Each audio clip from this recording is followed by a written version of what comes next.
Treasury targets Venezuelan officials aligned with Nicolas Maduro in response to electoral fraud.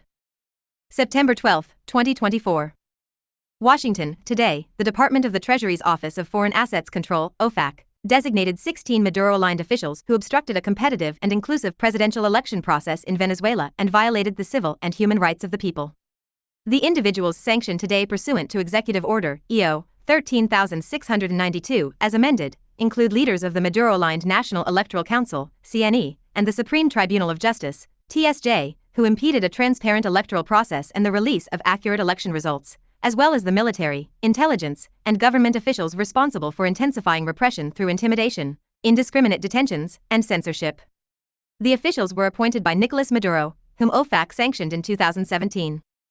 Today, the United States is taking decisive action against Maduro and his representatives for their repression of the Venezuelan people and denial of their citizens' rights to a free and fair election, said Deputy Secretary of the Treasury Wally Adeyemo. The Treasury Department is targeting key officials involved in Maduro's fraudulent and illegitimate claims of victory and his brutal crackdown on free expression following the election, as the overwhelming majority of Venezuelans call for change. The Biden-Harris administration will continue to use our tools to hold Maduro and his cronies accountable and support the democratic aspirations of the Venezuelan people. Since the July 28 election, Maduro and his representatives have indiscriminately arrested Venezuelans for exercising their political and civil rights and deployed a range of intimidation tactics to silence the opposition.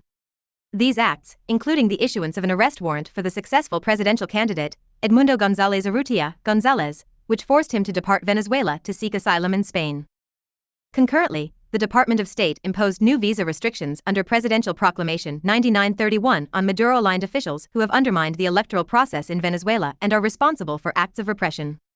With these newly imposed visa restrictions, nearly 2,000 individuals have been subject to visa restrictions for their role in undermining democracy, significant corruption, and human rights violations.